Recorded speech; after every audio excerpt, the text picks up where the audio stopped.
So after a couple of requests, I'm going to be taking a look at the vanilla Huawei P20 in 2023. I have done a video on the P20 Pro, so check that video out if you're interested in seeing that. But here is my look at the P20 after using it on and off through the last few weeks. Let's do it. So the Huawei P20 shares a very similar design to its P20 Pro sibling, but it has been stripped back in a number of ways. So we'll start with the display. It's a small 5.8-inch IPS LCD display instead of an OLED display on the P20 Pro. Overall, it's a really nice display still, but it hasn't got that nicer contrast that you do find from that OLED panel of the P20 Pro. You get that same notch at the top, which houses the 24 megapixel selfie camera, and that same massive chin at the bottom with the capacitive fingerprint scanner, but which can also be changed to do some gestures and that sort of stuff as well. But overall, it's a really nice compact design, the P20. I've really enjoyed using the phone. There is one major drawback that I have found that I will get into in a bit. But overall, the display is nice, don't get me wrong, but of course it isn't just anywhere near the quality of the OLED on that P20 Pro. Flipping the phone over and you get the same camera design, but with one less camera and a downgraded hardware. It's a 12 megapixel main camera instead of the 40 megapixels found on the P20 Pro, but it does share that same 20 megapixel f1.6 monochrome camera, which does help to capture extra detail, and of course you can shoot those black and white photos as well. The back of the phone is made of glass, as is the P20 Pro, but that is noted to be using Gorilla Glass 5, whereas I don't think this is the same on the P20, but I could be wrong. Around the frame of the phone is slightly different as well. It is still an aluminium design, but it's not that glossy aluminium that you do find on the P20 Pro. That's something that I do find makes it feel a little bit more premium. It's kind of a matte finish on this aluminium around the rails of the P20, something that does feel a little bit plasticky, I think, so it doesn't give it that more premium feel. The bottom of the phone is exactly the same, USB-C charging port and speaker grills. There's no headphone jack and there's no stereo speakers, which of course you do find on the P20 Pro. The right of the phone, you get the same power button and volume rockers. The left of the phone is your SIM tray with no provisions for micro SD card expansion. So overall, I think the phone is a really great phone. It's a really nice lightweight phone to use, but there are of course other drawbacks with using this phone. And one of those drawbacks is of course the software on the P20. You are unfortunately stuck on the very old Android 10 with a May 2022 security patch and EMUI version 12. So although they weren't getting major software updates, they were keeping the P20 updated with their newest versions of EMUI just to help improve the experience. And then of course with those security patches up until May of last year. So that is something that is very unfortunate with the P20. Of course you get that with older Android devices anyway, but certainly with phones that aren't supported anymore with Google services, you're not going to get any future updates of any sort on this P20. Has that hindered my overall use of the P20?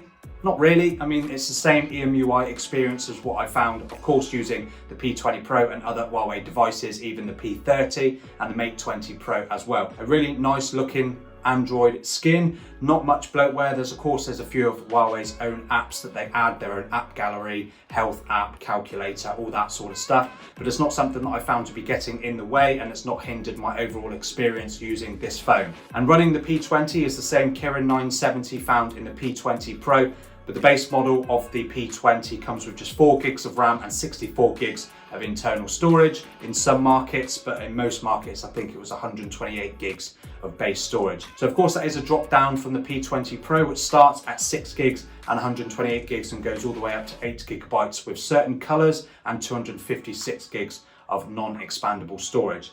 But for me, I found, of course, on here, 128 gigabytes has been absolutely fine, and the 4 gigs of RAM has done a pretty good job at maintaining my multitasking, and the Kirin 970 has been absolutely fine. Of course, it's not going to compete with other flagship chipsets now, and even some of the mid-range chips that are available in 2023 smartphones, but it's been absolutely fine. And of course, it's only got a 60 Hz display to power as well, and a very small display to power, so that's been absolutely fine in terms of its performance.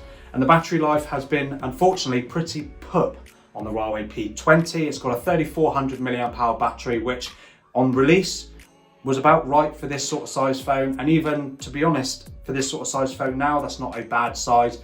But the battery health seems to have degraded quite considerably on this used model that I picked up. and battery life has been pretty poor. I was using it at work, and I think by about midday or 1 o'clock it dropped all the way down to 50%, and that was only with about an hour's worth of actual screen on time using the phone. So I have found that the battery life to be pretty poor on the P20, at least on my model anyway, and from that perspective I can't personally recommend it for using it as a daily phone. If you're quite a busy person, you're going to struggle getting through a full day with the battery. But if you're a really light user that barely uses your phone, of course this will probably still get you through a day. And it does support Huawei's 22.5 watt supercharging, which will get you charged up pretty quickly, of course with that small battery and relatively quick charging. So overall, it's been a really pleasant experience. Performance has been great. It's just that battery life that's been a bit of a disappointment for me. On the P20 Pro, I found that it was actually pretty good still with that 4,000 milliamp hour battery. That seemed to hold up pretty well and still for a full day in my use. But with the P20, not a chance. So lastly, if I just quickly talk about this dual camera system on the P20, like I said, it's a 12 megapixel f1.8 primary camera and then a 20 megapixel f1.6 monochrome camera.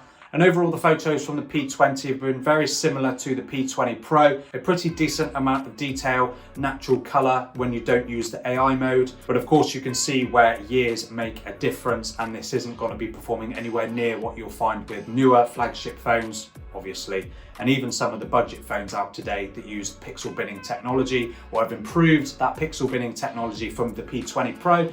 But of course, the P20 doesn't have that technology on this phone. It's just a 12 megapixel camera. But overall, the photos are still pretty good, not the best. And even when switching on that AI mode to help boost certain scenarios, on this phone, when I had my P20 Pro as my main phone when it first came out, I did find that the color reproduction on the AI mode was just insane. It just boosted the greens to unnatural levels, boosted the blue sky to just being ridiculously blue. And that is a very similar experience I found, of course, on the P20 Pro when I did the video a few months ago. And of course on this P20 it's very similar. Selfie camera is a 24 megapixel selfie camera, and those photos are the same as what they are on the P20 Pro, of course. Pretty decent, a decent-ish amount of detail, but with some Chinese manufacturers they do a lot of skin smoothing, and that is what I definitely found with the photos coming from the P20. They're usable, of course, but they're not anything that I would rave about. And then that 20 megapixel monochrome camera I didn't find myself using on its own, and it's apparently supposed to help bring in more detail into that main camera, so using both cameras at the same time to kind of fuse information from both sensors. Does it do anything? I don't know. I mean, detail is pretty good from the main camera, but like I said, it's nothing to rave about. And then video tops out at 4K like it does on the P20 Pro, but of course this is a bit of a shaky mess. There's not any form of stabilization at 4K, so if you're going to be, I don't know, in the car videoing or on a boat or something, of course you're not going to get stable video. But if you swap that down to 1080p, you do get some pretty decent looking video. It's nice and smooth because you do get stabilization at that resolution. But of course at 4K, no. So that's my very quick look at the Huawei P20. To be perfectly honest, it's a pretty quick video because there's not really a lot to talk about on this phone. 100% this is usable. If you want to go out and buy one, absolutely, you can pick one up for probably about 70 quid, which is what I did with this one. And then there's only a few slight marks around the charging port and on the sides, a few marks on the back. But other than that, it's in pretty good nick and it does the job. But for me personally, the battery life is what let it down the most, and that's why personally I can't recommend it in terms of my use. I think personally the battery is probably the area that's going to struggle. But for some people, maybe you're a retiree and you don't use your phone that much at all, this will probably be fine to get you through a full day with just very, very light use. But let me know down in the comments what you think of the P20, and be sure to check out my P20 Pro video, which I have done a video of as well, and subscribe to the channel if you're interested in more videos like this, taking a look at older devices. I've got loads of those coming, I've got loads of those already, and I've got newer budget device videos as well, so check those out too. So see you in the next one.